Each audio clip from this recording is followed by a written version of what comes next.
दोस्तों, ये कहानी है एक छोटे से गांव की, जहां मेहनती लेकिन गरीब किसान भीखू अपने परिवार के साथ रहता था। भीखू की सबसे बड़ी ताकत थी उसकी मेहनत और ईमानदारी, लेकिन किस्मत बार बार उसका साथ नहीं देती थी। अरे गीता, इस साल फिर से खेत बंजर रह गया। ना फसल हुई ना धान, ऊपर से साहूकार धर्मेंद्र रोज धमकी देता है।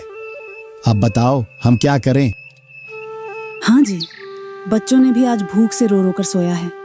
साहूकार बोला है कि अगर कर्ज नहीं चुकाया तो हमारी झोपड़ी और खेत दोनों ले लेगा। धर्मेंद्र गांव का सबसे चालाक और लालची साहूकार था।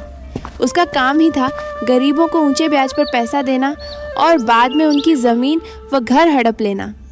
गांव के आधे किसान पहले ही उसकी चाल में फंस चुके थे।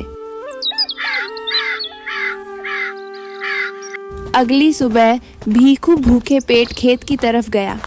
गांव वाले उसे देखकर ताने मार रहे थे।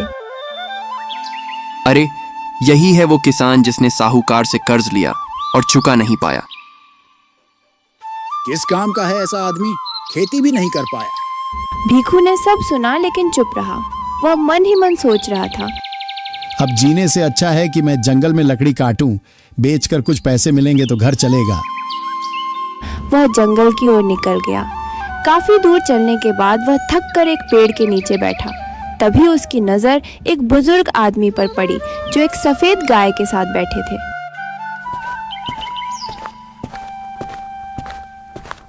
बेटा, तू इतना परेशान क्यों है? महाराज, मैं गरीब किसान हूँ। खेत में फसल नहीं, घर में अन्न नहीं, बच्चे भूखे हैं और साहूकार कर्ज के लिए रोज धमकी देता है। अब जीने का कोई रास्ता नहीं बचा। बेटा, भगवान मेहनती और नेक इंसान की मदद जरूर करते हैं।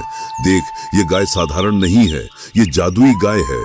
जब तू इसे प्यार से दुहोगा तो इससे दूध, घी, मक्खन और सोने के सिक्के भी निकलेंगे। सच में क्या महाराज? हाँ, लेकिन ध्यान रखना, यह गाय केवल नेक कामों के लिए इस्तेमाल करना। अगर लालच किया तो यह गाय तुझे बर्बाद भी कर सकती है। भीखू ने साधु का आशीर्वाद लिया और जादुई गाय लेकर घर लौटा। अरे जी, आज तो घर में अन्न का एक दाना भी नहीं बचा। अब बच्चों का क्या होगा? भाग्यवान, चिंता मत कर।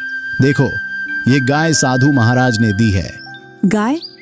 इससे हमारी गरीबी कैसे दूर होगी? भीखू ने गाय को दुलारते हुए धोना शुरू किया और तभी चमत्कार हुआ। बाल्टी भर दूध सोने के सिक्कों में बदल गया। दूसरी बाल्टी में घी और मक्खन भर गया। अरे वाह, अब तो हमारे दिन बदल गए। भगवान का लाख लाख शुक्र है। हाँ भाग्यवान, लेकिन ध्यान रहे, ये गाय हमें ईमानदारी से ही इस्तेमाल करनी है। कुछ ही दिनों में भीखू का घर बदल गया। झोपड़ी की जगह एक पक्के मकान में रहने लगे। बच्चों के चेहरे पर भूख की जगह मुस्कान लौट आई। गांव वाले जो पहले ताने मारते थे अब तारीफ करने लगे। वाह भाई वाह, भीखू तो बहुत बड़ा आदमी बन गया है, सबसे अमीर आदमी बन गया है। फिर भीखू ने सबसे पहले राजा प्रताप सिंह के दरबार में जाकर सारा कर्ज चुका दिया। बहुत अच्छे भीखू, तुमने समय पर कर्ज चुका दिया। मुझे खुशी है कि तुम जैसे ईमानदार किसान हमारे राज्य में हैं।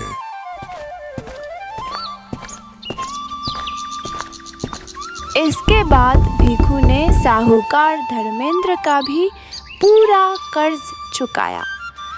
तभी साहूकार धर्मेंद्र अपने मन ही मन सोचता है, अरे कुछ तो गड़बड़ है। 2 दिन पहले जिसके पास खाने को दाना नहीं था, वो अचानक इतना अमीर कैसे बन गया? मुझे इस राज का पता लगाना होगा। धर्मेंद्र ने भीखू का पीछा करना शुरू किया। उसने देखा कि भीखू के घर में एक अनोखी गाय है और हर रोज जब भीखू उसे दूहता है तो घर में सोना और अनाज भर जाता है। अच्छा, तो ये बात है। सब कमाल इस गाय का है। ये गाय ज्यादा दिन उसके पास नहीं रहेगी। इसे तो मैं चुरा लूंगा।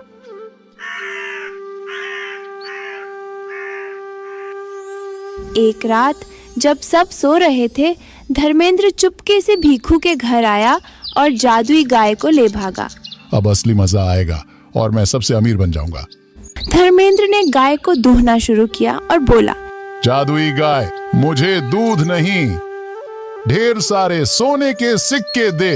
लेकिन जैसे ही बाल्टी भरी, उसमें से सोने के सिक्के नहीं बल्कि काले जहरीले सांप निकल आए। अरे ये क्या हो गया? मुझे कोई बचाओ।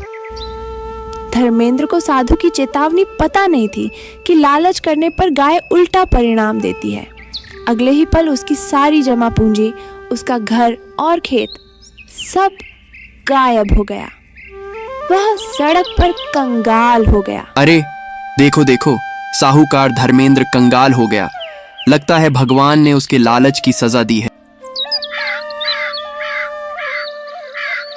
धर्मेंद्र शर्म से सर झुका लिया। उसने समझ लिया कि दूसरों का हक छीनने और लालच करने का परिणाम कितना भयानक होता है। उधर भीखू ने जादुई गाय का इस्तेमाल केवल अच्छे कामों में किया। उसने गांव के गरीब किसानों की मदद की, उनकी बेटियों की शादी करवाई, भूखों को खाना खिलाया और कभी लालच नहीं किया। दोस्तों, इस कहानी से हमें यही सीख मिलती है कि मेहनत और ईमानदारी से जीवन हमेशा सुखमय होता है। लालच और दूसरों का हक छीनने से हमेशा विनाश होता है। जितना है उतने में खुश रहना ही असली धन है। तो दोस्तों, आपको यह कहानी कैसी लगी हमें कमेंट में ज़रूर बताइए। और अगर आप ऐसी ही प्रेरणादायक कहानियाँ देखना चाहते हैं तो इस चैनल को सब्सक्राइब करना मत भूलिए।